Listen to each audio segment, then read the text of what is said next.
What are some of the scariest small towns in America? Colorado City, Arizona. If you are not known there, you will be followed by several white SUVs. Cairo, Illinois. Protected by levees. Mostly abandoned. What is it, would you say, you actually do here? Orange Cove, California. A few years back, my wife and I were traveling up to the Sequoias, and we took a new shortcut route as we had a new baby and were looking for a park to stop off at so she could nurse him and we could give him a change. Google showed us this park at the end of a cul-de-sac. We drive in and we're chatting and not really paying attention, because we've gone to the Sequoias for years and it just seemed like business as usual. But little things on the street are starting to register with me almost subconsciously. There are like 10 or 20 dogs just roaming free on the street. Every house is barred and chain linked, and a few people are starting to come out of their houses to watch as we drive. We get to the park, and it's completely broken down and overgrown, but we're still talking and we get out to go sit on a bench so she can feed the kid. As we get out, I notice there's a large dumpster sitting wideways in the street next to the park that looks out of place and purposeful. Then as we sit and start to lay out the changing pad to change his diaper, I look at the graffiti on the picnic benches. There's the normal inscrutable writings and various forms of penises, but then I notice these incredibly brutal depictions of like dismembered cops. It just felt like they were warnings, and not just drawings.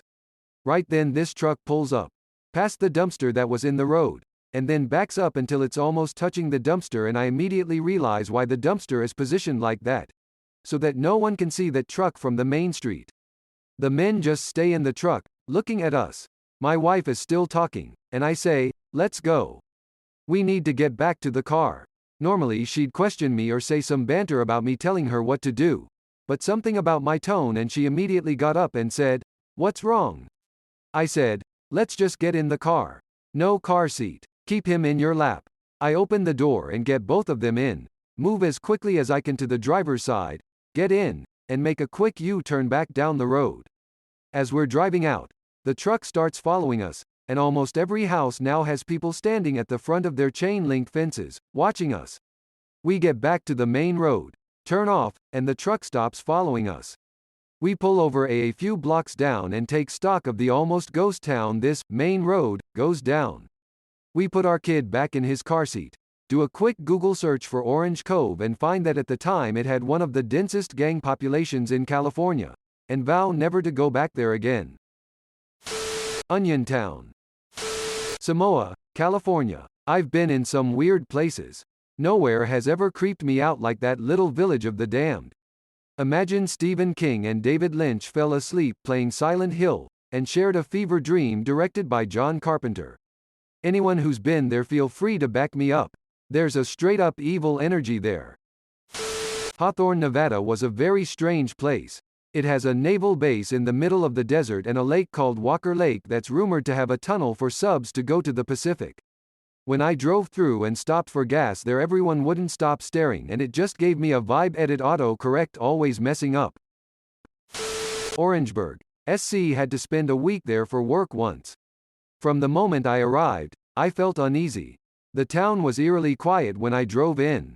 I felt like I was in a post-apocalyptic movie of some sort. I'm a pretty happy guy and I loved my job, but I felt depressed all week and don't think I smiled once while I was there. Not one person I worked with that week seemed happy either. The hotel I stayed at gave me the creeps. There was quite a bit of drug activity going on in the parking lot which made the situation worse. I had to move to another hotel in the middle of the night because I didn't feel safe. The week went by so slow. On my departure day, I woke up early and booked it TF out of there. Once I was on the highway headed to the airport, I felt such relief. Skidmore, Mo. The whole town cowered down to a bully, Ken McElroy, for years as he stole, raped, and intimidated the residents. Then one day they had enough and gunned him down outside the local bar. I visited the town several years later while in the area on business and I got the weirdest vibe from the townsfolk. Perhaps it was because I was an outsider and they were probably sick of the notoriety and unwanted attention. Whatever it was, I couldn't get out of there fast enough. Jasper. TX, https://en.wikipedia.org/wiki/murder_of_James_bird_jr WPROV equals SFTI1. I was driving back from out east a few years back with the family when our trip through Louisiana was diverted north and then west. So, not only did we have to add a few hours to our trip, but we had to pass through several sundown towns. https://en.wikipedia.org/wiki/sundown_town?Wiprov equals SFT1 closing parenthesis. Past sundown. I had my wife and daughter with me and we had to stop for gas. Had to. I pull into a gas station. The whole area was eerily quiet, one streetlight down the road. I get out, knowing the town's reputation, and move as quickly and carefully as I can, family as Arab, Mexican mix, to pump gas. As I am finishing, I see something moving in the shadows off to the side of the street light about 300 to 500 yards away.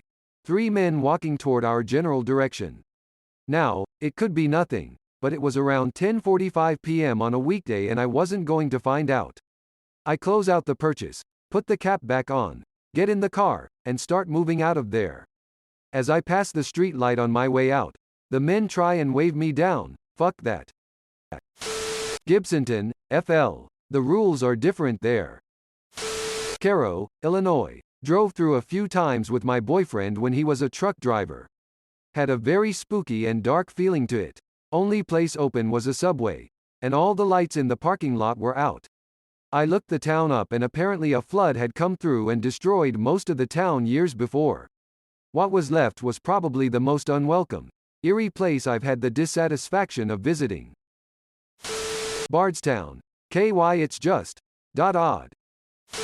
Carpenter Way. It's a super tiny town. I've only driven through once, so I can't say it's super scary, definitely creepy though. The one time I was there was nobody outside except this little girl outside the town hall that just stared at us while we drove by, shaking her head the whole time. On the way out of town we did see a kid playing basketball in his backyard, so that mitigated the creepiness of the little girl. Hillsville, PAAKA Zombieland. Some crazy local legends brewed up about that place over the years, involving lighting a torch in the woods to begin your journey, a haunted bridge, graveyard and murder house.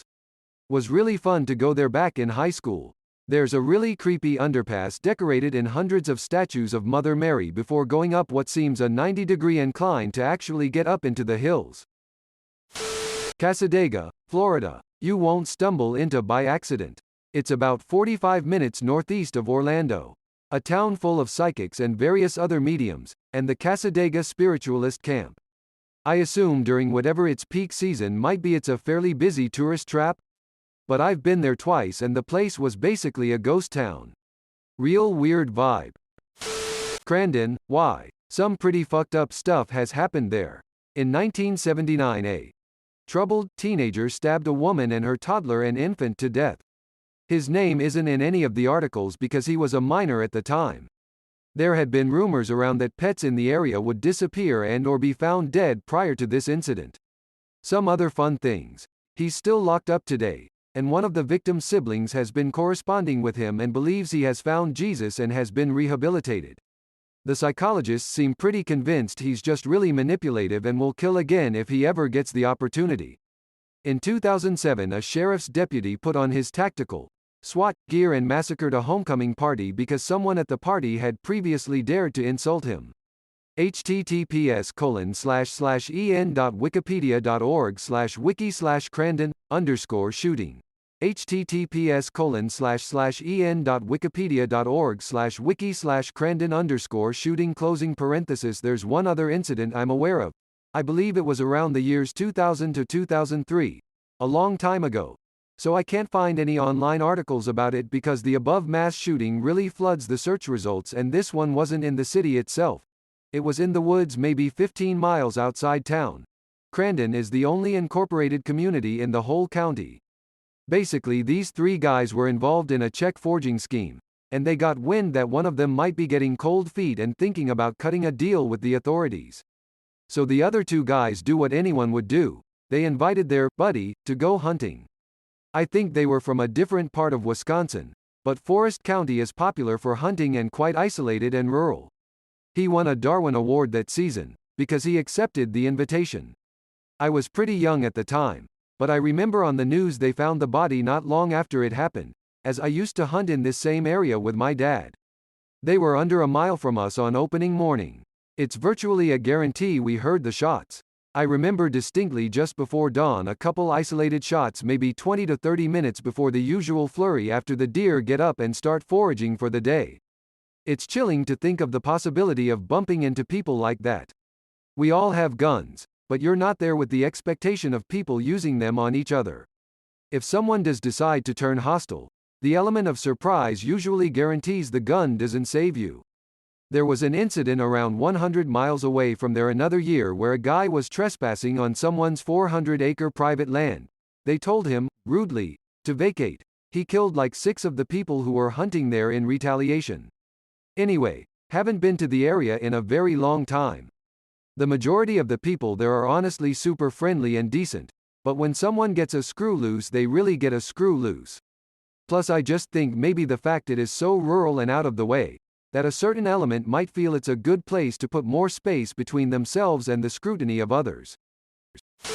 Xenia, O. Warren, Massachusetts. Just an eerie town with a weird past. People from there tend to be odd. Trona, CA. I drove through at night on the way to Death Valley. It's a pretty small town from what I could tell, but had some kind of huge factory with all kinds of lights. We got a bad vibe but needed to stop and pump our gas anyway. While pumping the gas, we saw a woman clearly smoking meth and then walking holding garbage bags. Somehow, when we looked up next, she was hitting the garbage bags with a golf club and snarling some methed up words we couldn't understand at them. I noticed that she was wearing a shirt of a gas station employee and that nobody else was around at all. We got out of there. Lots of strangeness in the desert. Rulo, Nebraska. The town has a real haunted vibe to it. Lots of abandoned buildings with no one around. Plus it was home to a Christian identity cult led by Michael Ryan in the early 1980s that tortured and murdered several members. Ryan was sentenced to death for the murders but ended up dying in prison before the sentence was carried out. Rod Colvin wrote a book about this cult called Evil Harvest. I'm surprised no one mentioned Pitcher. Okay. When the tornado went through in 2008, it destroyed a majority of the town. However, it was known for their piles, chat, a residue that comes from zinc mining. Little did they realize how incredibly toxic this was, as it was used for building roads, sidewalks, and sandboxes. Kids of the area would even play in the piles unbeknownst to them the dangers associated with it. Eventually there would be an influx of cases of children having learning disabilities, and a school guidance counselor sought to have the tests done to check for lead poisoning. The town became a toxic waste ground and the EPA had to force residents to evacuate the area. Going into that town, no. It's nothing more than a gravesite. This video. https://www.youtube.com/watch?v=8 shows a documentary filmmaker, Dan Bell, walking through the town and showing what remains. Truly scary and at the same time depressing. For more information, https://www.cdc.gov/nj/publications/factsheets/childhoodleadpoisoning.pdf (opening parenthesis https://www.cdc.gov/nj/publications/factsheets/childhoodleadpoisoning.pdf closing parenthesis https://pubmed.ncbi.nlm.nih.gov/156578112/ closing opening parenthesis https://pubmed.ncbi.nlm.nih.gov/156578112/ closing parenthesis. Newtown, Mo. Part of St. Charles, I'm pretty sure. Place is eerie. The trees line up too perfectly. No noise. No dogs barking. No kids playing. Nobody just waking around. The houses are all less than 10 years old but nearly identical and made to look like 1910s to 20s bungalows. Landscaping is pristine. Then, downtown, there are frickin' massive animal statues and the buildings all look like the Parthenon. It feels like those videos demonstrating the effects of a nuke, if a place could feel like that. The area around Manly, Louisiana. The town was nice, great Mexican food.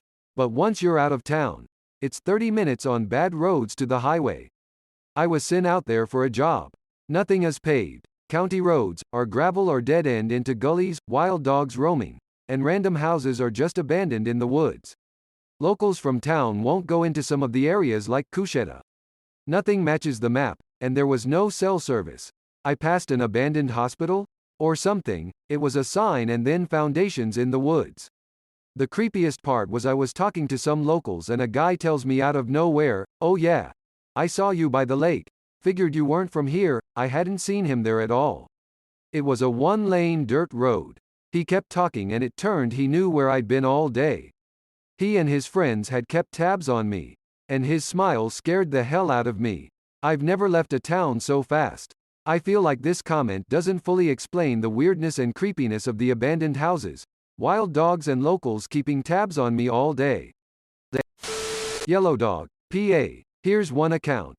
https://uncoveringpa.com/yellow-dog-village. I guess it's not super scary, but one of my elementary school friends grew up there and I probably stayed there every other week for like 10 years. They eventually moved out. It took maybe 5 years later and the whole place was abandoned. We went to visit not that long ago and it's fucking creepy. There are still toys and stuffed animals just lying around. The houses are in bad shape but they're all still standing, and you can absolutely just go in and have a look around. Edit. I believe technically the name of the town is Shadyside Village, probably because Yellow Dog is a terrible name. No one except the person who painted the sign you see when you enter has ever called it Shadyside Village. And as others have pointed out, it was abandoned before Google Maps, so it's not showing up there. My GPS rerouted me through Gary, Indiana last week. There was a literal car fire in a neighborhood it routed me through. Seemed to have been burning for a while. No one around. Thumbs up. Don't think this particularly counts because it wasn't actually a town or even in a town, but I got lost not too far outside Hot Springs, Arkansas and stumbled across a weird church that had a razor wire fence and was almost nothing but concrete bunker-styled buildings. Also, if you aren't white, avoid Errol, Missouri. Thanks for watching. See you later.